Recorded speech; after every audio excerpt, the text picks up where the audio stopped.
Hello, I'm Lori Kissinger, Executive Director of Borderless Arts Tennessee, and I'm so sorry I could not be with you today, but this is the last week of our semester other than finals at MTSU, and I teach there full time, and I'm trying to be at two places at one time. So very quickly, I'm going to share with you a little bit about Borderless Arts, including our history and what we do and how you can be involved if you wish to do so.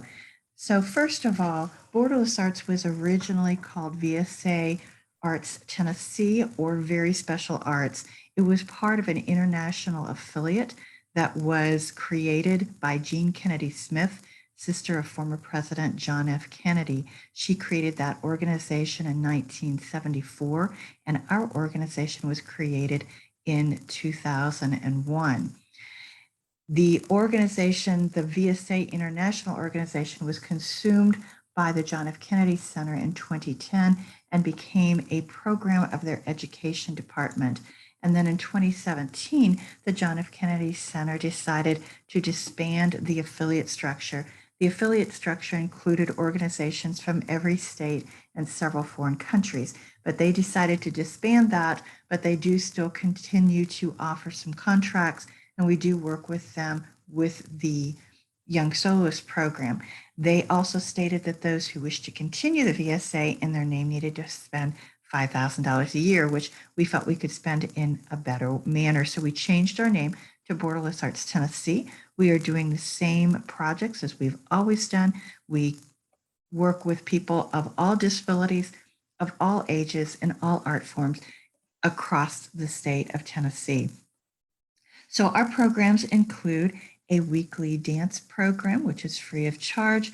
Some keynotes of that program is that in June, we did the first International Dance Festival for the state of Tennessee, and our participants were able to work with professional dancers from all over the world.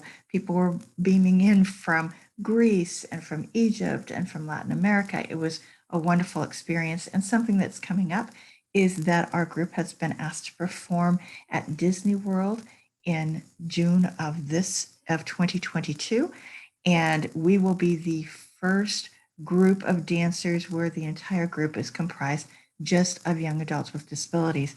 Dance also helps our young adults, especially those with Down syndrome, with issues of motor control and to help them as far as activity, keeping them active, and also social engagement. We have a young soloist program, which is tied into the Kennedy Center and the former VSA program.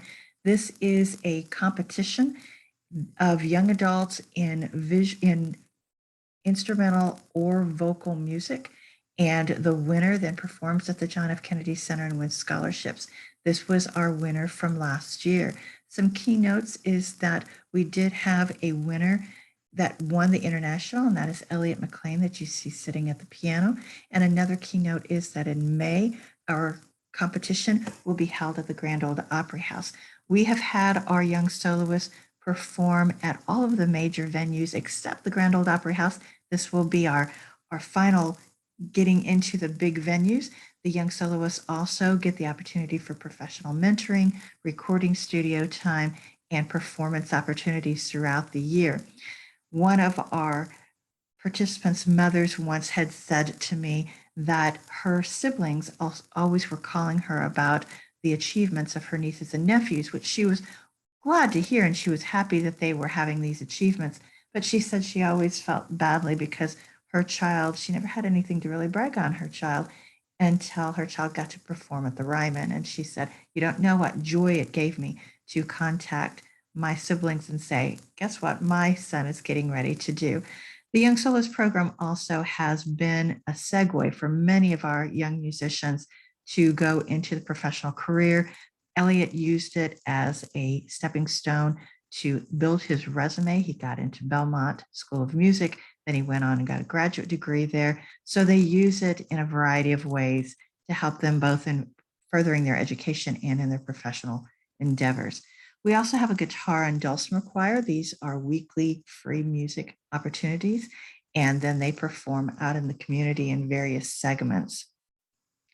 We have a theater program, but most of the time our theater program is tied into the National Children's Theater. One of the really interesting projects that we did with them is that we had a professional playwright work with the participants and with their families, addressing issues that families face when their young adults are becoming young adults. And that's something that all families face, but especially individuals who have disabilities, they face a few additional challenges as they see their children becoming young adults. And so they wrote some one-act plays, and our participants and professional theater actors and actresses at the National Children's Theater put those one-act plays on together as readings for the general public. They were so impressed with some of our participants that they asked them to come back and be performers. This young man in the red had never done any kind of theater in the past, and he found a great love for it, and he's doing a lot of theater now in his future. We also do camps, festivals, special events. Usually every summer we do a camp focused on visual art or music. The one that you're seeing here was a music camp that we did, and they worked with professional musicians learning about the music industry, how to set themselves up, how to do recording, what to look at for in contracts. And then they went to the Bluebird Cafe and they wrote a song with a professional songwriter and recorded that song. The young man here with the stick is a young individual who is blind, and he had always been in music but had never been a songwriter. And through this, he learned that he really did want to write songs, and he wanted to use his music for others. And from there, he decided to go into the music ministry, and he is in a college prep program right now to be a music minister. The young woman here, she took some of her music skills and decided to move forward and now has a manager. And these two young men are also going into music, and they were using some of the skills that they learned to do so. Usually our camps do provide those kind of skills. It also can be just a fun experience, just like any camp would be.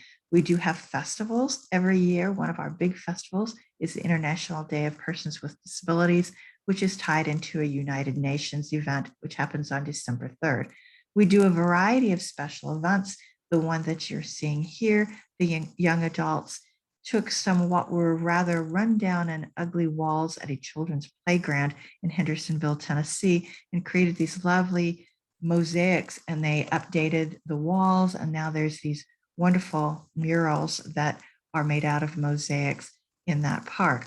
We've also done other types of special events. Every year we do one or two. Another one that was of big interest is that we have worked with police and law enforcement several times, where we have informed the law enforcement of how to work with people with disabilities if they would happen to meet someone who either had committed a crime or had witnessed a crime or been a victim of a crime who had a disability, and how to engage them. And we did that through some art activities. So those are some of the special events we do every year. Our Teapot Diplomat program is our visual art program, and I could spend a week just talking to you about it. They meet every week and they learn different art techniques. Sometimes they create art that then we provide exhibition opportunities for them. Some of them will create art and we provide places for them to sell their work where they get to keep 100% of their proceeds. Sometimes we create art that we give to different organizations. We also have certification in communication, in art technique, and in business art, so that they can use those to develop their own projects and their own ideas. We have one young woman who has created her own little art company now, and this young woman has taken a lot of her knowledge, and she is now using it out to where her art is being accepted into shows beyond our own. She is being contracted to do art. So a lot of them are now using their art skills, both artistic art skills, but also business art skills, to help them create an income for themselves. Also, some of these individuals had at one point been nonverbal, including the young woman I was talking about earlier, and now she's one of our most vocal participants. Something that is coming up is that we were invited to speak to the United Nations because of this project. We were invited to speak to them in 2020. Y'all know what happened then, and it continued in 2021. So hopefully we will be going there in 2022. Two, one of the reasons why they were especially interested in this group is that we have done international exchanges with every continent, even Antarctica, even people that are there. And we've done international art and education exchanges. And they have been especially interested in some of the work we've done in that area. Some of our recent accomplishments is that in September, we were told that we are the winner of the Arts Leadership Award for the Governor's Arts Award. This is huge. It's the top awards you can get in any state. And for us, this was especially huge because this award is usually given to large organizations, say a Ryman or an Opry. And for a small organization such as ours to win this has been phenomenal.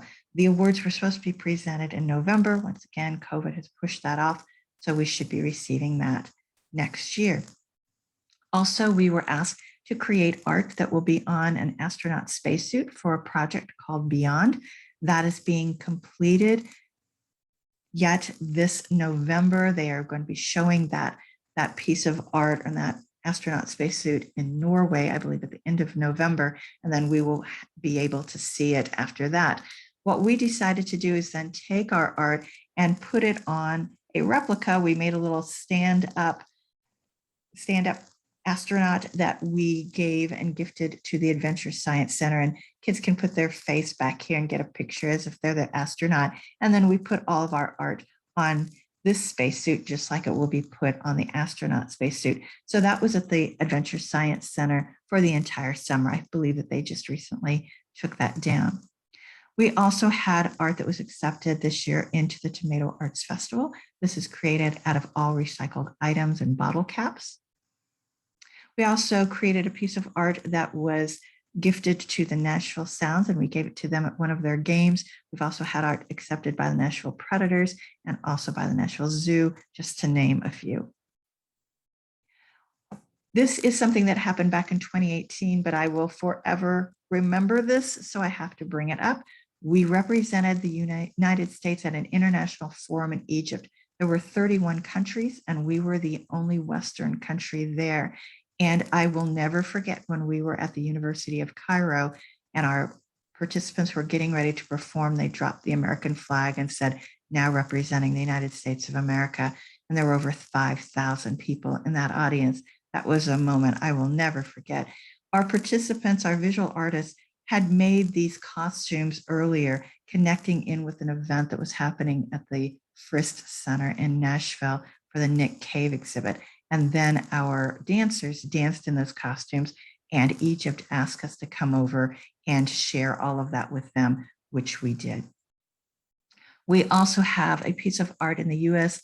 State Department's Art and Embassies program, and this is something that we did in 2015. And this is a quilt, and our participants helped to quilt it. They created one of the pieces of art, and then all of these other quilt pieces were gifted by what was then VSA affiliates from all over the country and all over the world.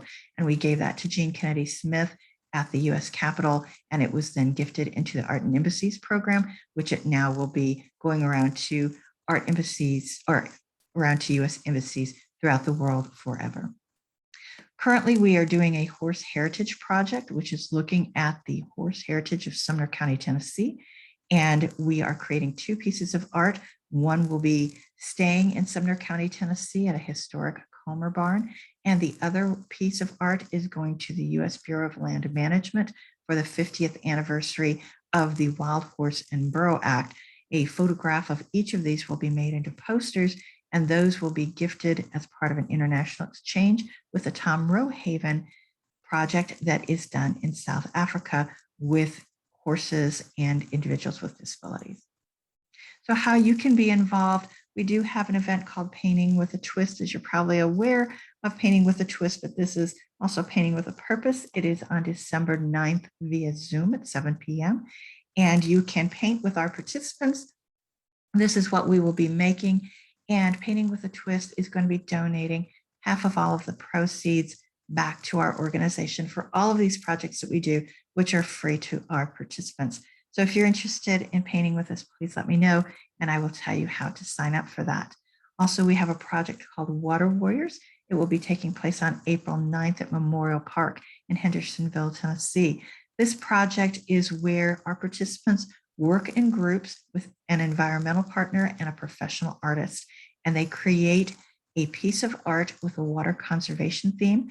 These pieces of art are then raced on Old Hickory Lake, and there are awards for most creative, best conservation theme, and of course, the race winner. If you would like to be involved in that, please let us know. You can also serve on the board every May. We are always looking for board members. We are also going to be creating a piece of art called the Antikythera Mechanism Art Project. This is an international exchange with Greece, and currently a replica of the Antikythera mechanism is on display at the Nashville Parthenon. This is the oldest known computer known to man. It's very, very interesting background, and we're going to be creating our piece of art in the end of January. And if you'd like to help, please let me know. So that is a little bit about us. We would love to have you involved in any way that you would like. And once again, I apologize for not being there. And I hope that you're interested in some of this and you become borderless and be part of Borderless Arts Tennessee today. Thank you very much.